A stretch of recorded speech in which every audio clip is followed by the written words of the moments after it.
嗯，这是我来的我走了一段路了，走过来了一个比较高级的商场，看来他们就是说经济发展的程度还是非常快的，以前都没有那么高级的商场，现在你看太美了啊，就是跟其他地方都差不多了，但是显然这个城市是在发展中的，这里确实是挺漂亮的。这栋楼啊也很高，它是有一个上面有个观景台，我不知道这栋叫什么楼，很美的一个咖啡馆。这就是西贡啊，现在知道几点吗？现在才下午4点，就是说这个天气啊说变就变了啊，东南亚现在是雨季嘛。真的是说变就变，而这个天气完全是变成黑的了，才下午4点而已。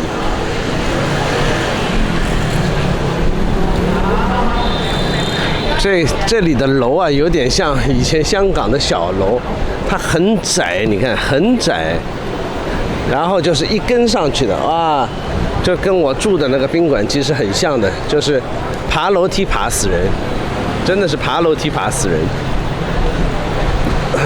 现在就是说下雨就下雨了，忽然之间就是倾盆大雨啊！我只能买一把伞。这把伞是多少钱呢？这把伞是7万多块钱，折叠伞是15万，7万也就3、7、21，就是21块钱，折叠伞大概是40几块钱一把。所以这地方还是挺有趣的。这个西贡就胡志明啊，跟其他的地方就是说有明显的特色不一样。越南的文化呢，其实就是中国化的很厉害的，所以他的想法很多的想法跟我们90年代或者00年代的那个中国人很像。哇，起风了，东西不便宜啊！就你看这个洗发水嘛，屈臣氏，这里是屈臣氏，属于比较高级的。这洗发水是172万啊，17万2千，说错了，这个0啊实在是太多了，看都看不清楚。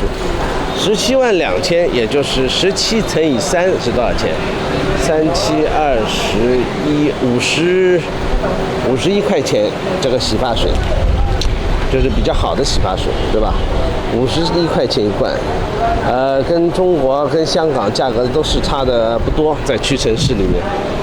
没什么太大的差别，就是你可以把它理解成为这个地方理解成为一个小中国这样子。这里算是非常热闹的，而且这个地方跟以前上海虹桥有点像，就是说这里还分日本人区还有韩国区，有一些地方日本人特别多，有一些地方韩国人特别多。就是说日本人多的地方就是那个日式卡拉 OK 啊，什么乱七八糟的，对吧？这个比较多。红灯区嘛，其实它没有真正的红灯区，毕竟这个是个社会主义国家啊。就是说这一类的东西其实是不允许存在的，但是其实它是很发达，也是跟以前的上海一样。就是说里面什么陪酒的啊是非常多，就是他们做外国人生意宰的比较厉害，这个你是感觉得到的，没办法。只能在街边的那个茶馆，它这个是咖啡或者是茶，我也不知道。薄荷茶吧，今天这个是薄荷茶，一杯薄荷茶，55,000越南盾。哎呀，这个越南盾啊，真的难算啊！现在我发现了，就1万块钱大概是人民币3块钱。1万块钱3块钱，5万5那个3、5、15就15块钱人民币左右，对吧？你也没法算得太准，基本上是这么个情况。然后它这个东西有一个坑，就是这些钱啊，是刚来的那些外国人那边，其实是有一些坑你需要注意的。如果你到越南来，就是说它这个面值啊，最大的是50万，最小的是1000，对吧？还有5万的。经常人家说，哎，你给5万，然后你给了50万，他就收走了，藏在口袋里面都不还你了。你以为就是说你给了5万，其实你给了50万，50万就是说150块钱，150多一点吧。所以这个你要小心，就是说5万还是50万，一定要认清楚，因为后面这个零实在是太多了。给你们看看。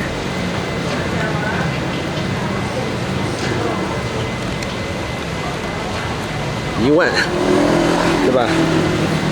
而且它这个钱啊非常难以辨别，2万啊，2万，50万，没有，这个是50万。这个零一定要数清楚，不然的话，你以为你给的是5万，其实你给的是50万，啊，经常会出现这样的问题。那就是说你算不清楚这个钱，而且它这里都是纸币，都是这么一张张像小破纸一样的钱。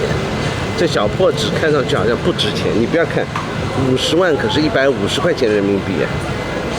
像这种2000，就是这个就是零钱，所以你很难辨别。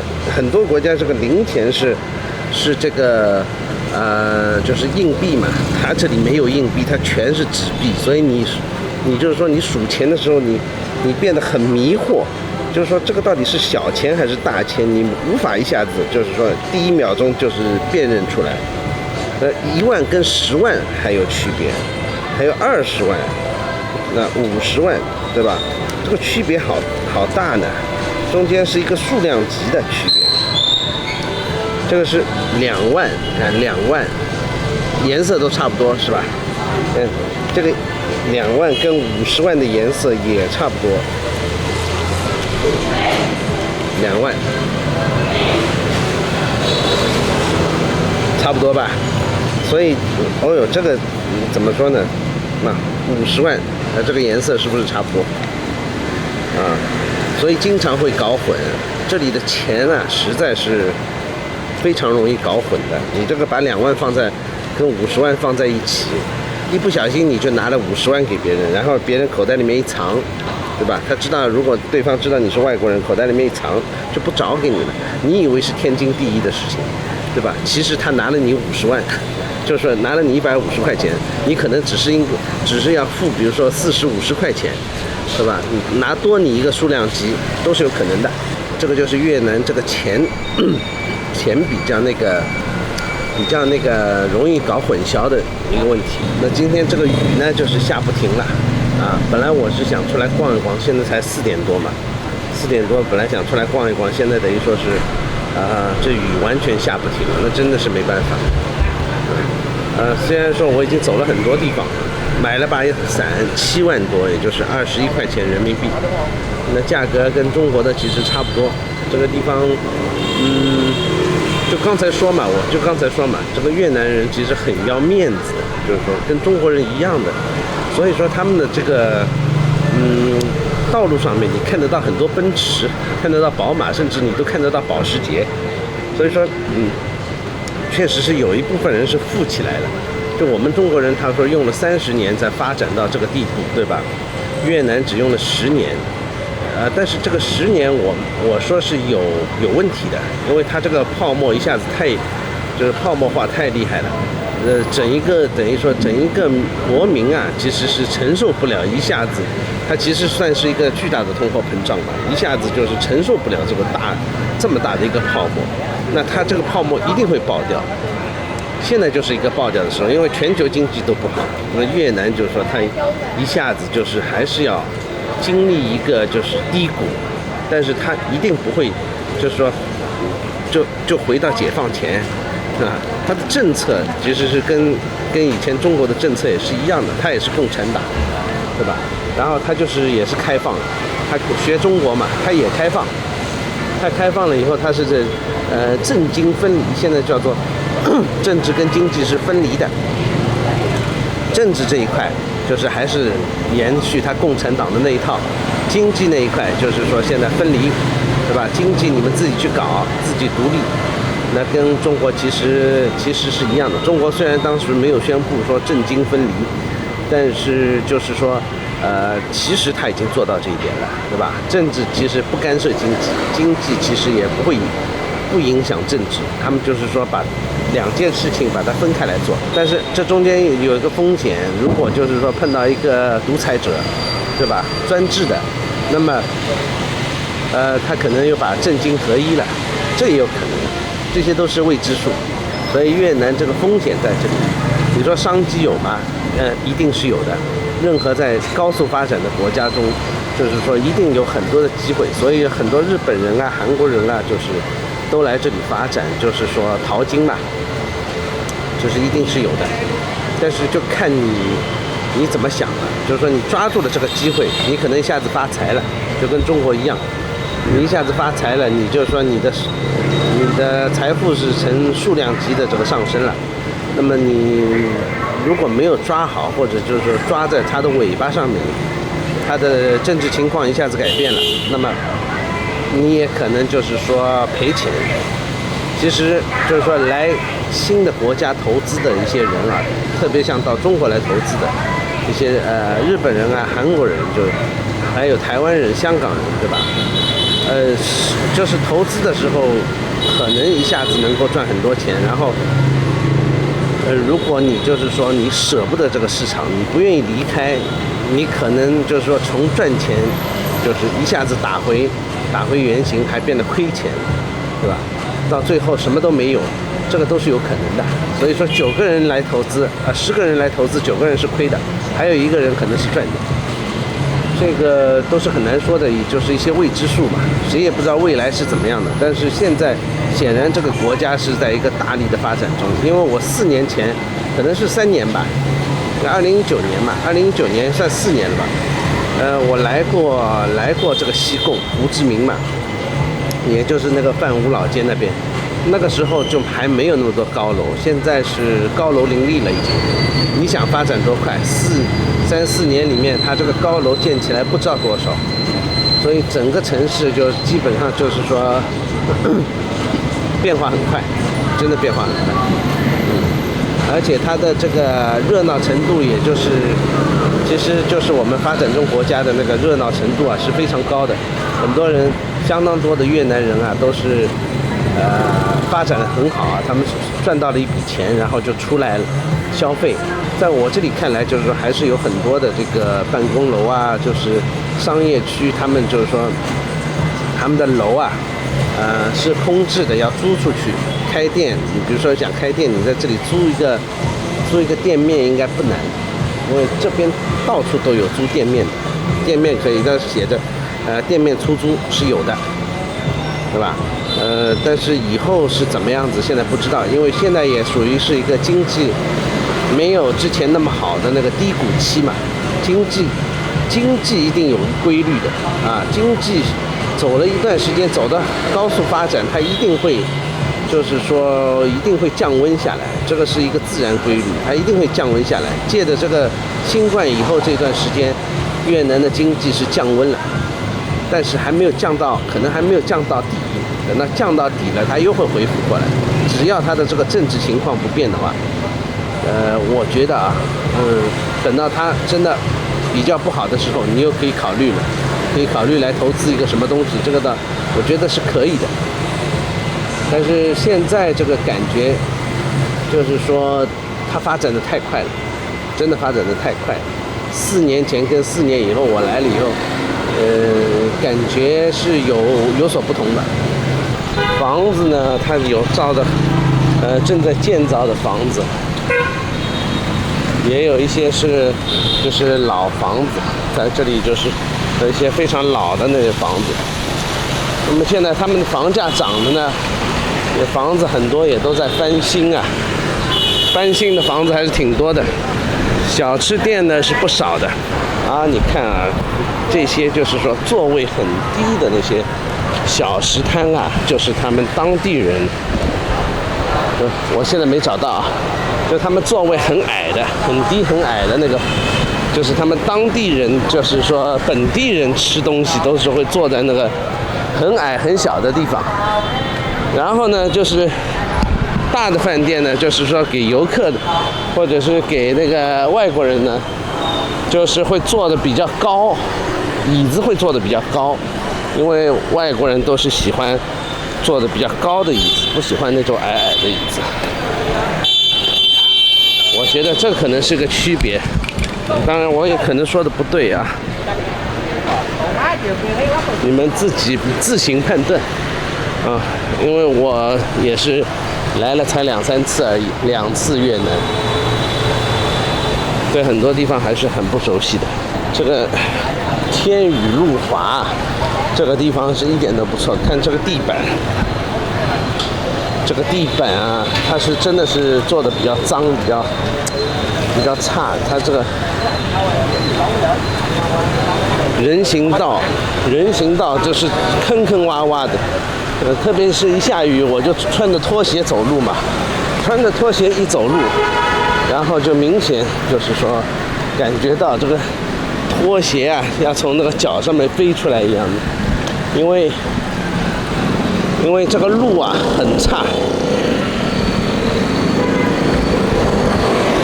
记不记得我有一期节目在这个芭提雅说它这个路很差。走路这个很容易摔倒，前面不知道怎么样子就，忽然之间高出来，然后低下去这个人行道。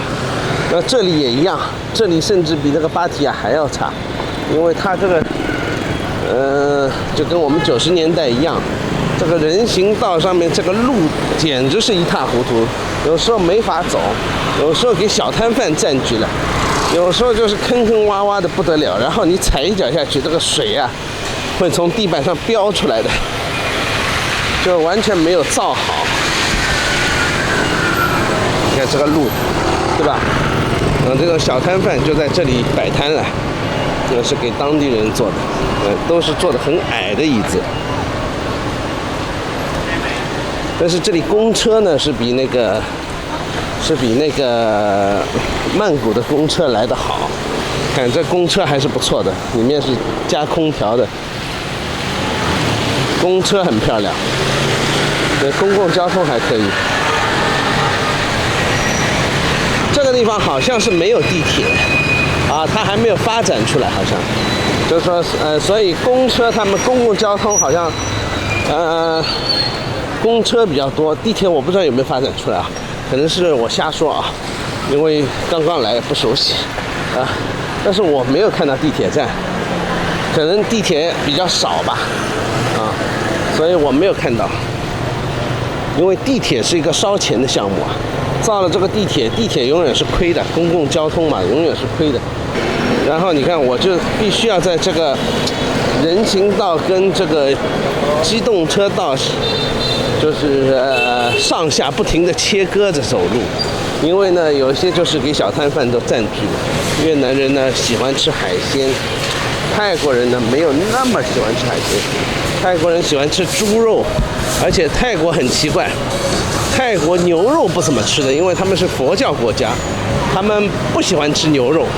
越南人呢，出了名的喜欢吃牛肉，吃狗肉，对吧？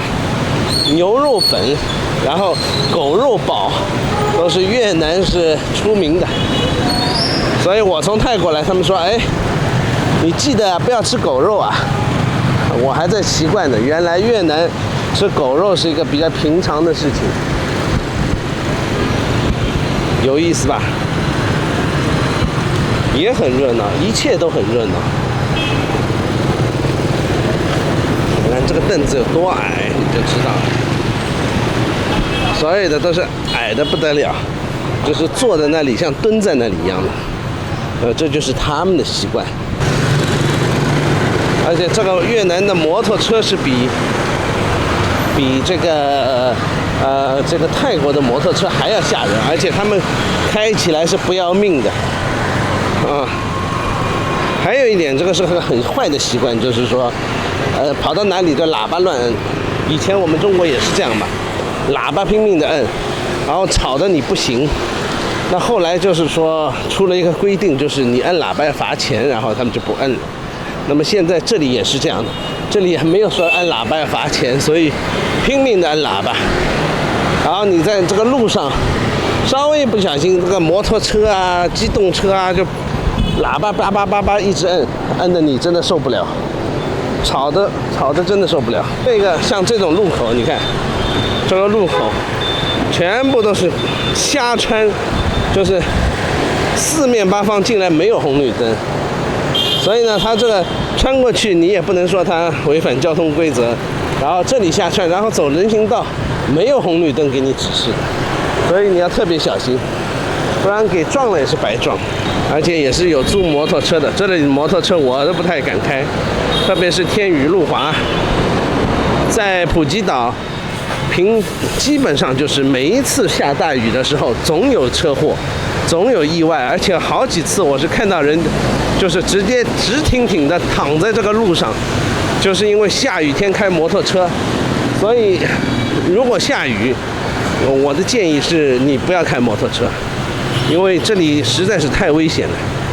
你不知道，你有时候开得快的时候，你不知道什么时候就有人一下子就冲出来把你给撞倒了，或者说一滑，对吧？它这个路面又不好，它这个路面很多都是一塌糊涂的，坐摩托车真的是很危险的。所以曼谷你是没办法，只能坐摩托车，有时候叫车叫不到。但是在这里我情愿就是说贵一点。我怀疑对面那个地方啊，你看我对面指的那个地方是一个地铁站，但是好像还没有造好。这里是一条主干道，就是后面范武老街后面那条路，对吧？吃的啊和这些买东西、电器啊，这边都有买，也有买照相机。你看这里是专门卖照相机的，索尼、尼康、佳能，就有点像我们这个00年代、90年代到00年代的这个美罗城一样的。还有慢慢的有一些比较好的店，像这个迷你，对吧？这个比较稍微高级点的店已经慢慢的进驻到了这个城市里面。我发现啊，以前是没有这一类的店的。什么饭店其实是最快就是进驻一个城市，就是经常是一些日本饭店。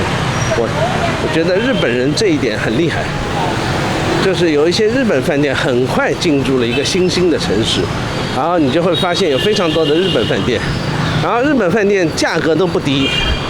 结果呢，日本饭店开完了以后，中国人也开日本饭店，然后把这个日本人挤走，就中国的日本饭店就出现了。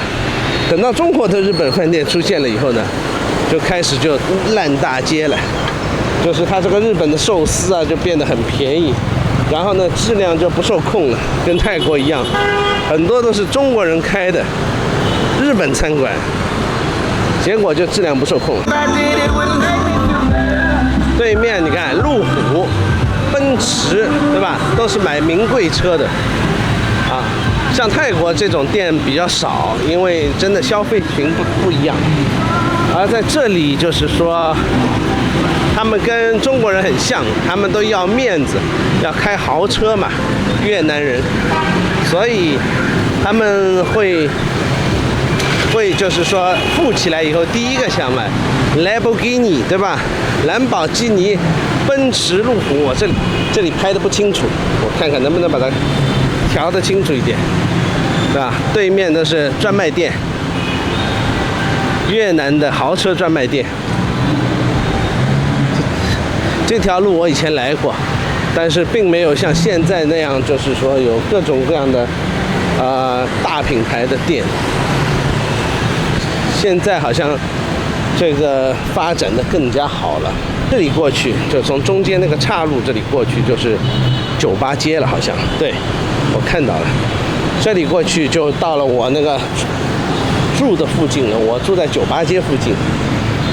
这里其实是西贡是可以算是最热闹的地区了，人头涌动啊，这个摩托车简直就是不要命一样的。然后东南亚地区啊，摩托车统一不是Honda就是那个雅马哈。看看这个地方热闹吧。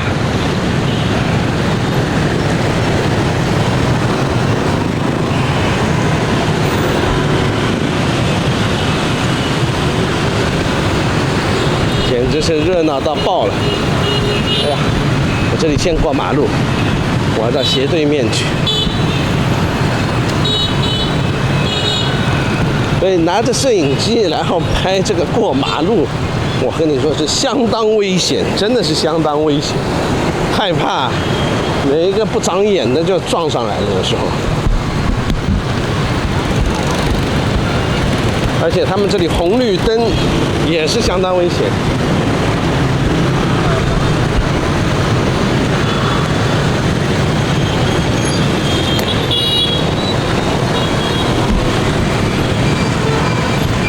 不行了，雨又下大了，我要撑伞。好了，绿灯了，真的是害怕。你看这个摩托车这个规模，哇，这里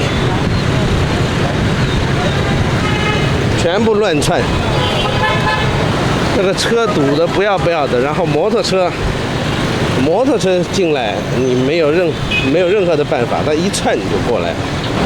好吧，今天就先拍到这里，雨实在太大了。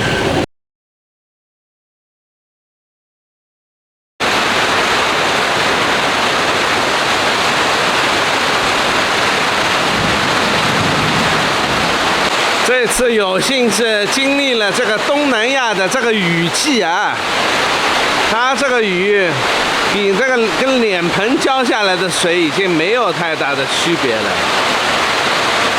看到没有？这声音你看，哇，真的是跟水浇下来已经没有区别了。还好我们这里有一个棚，这次我住的民宿，对吧？里面算是有一个棚，这里可以算是遮风挡雨了。但是哇，这个雨我们是很少见的，而这里基本上是每天都是这样的。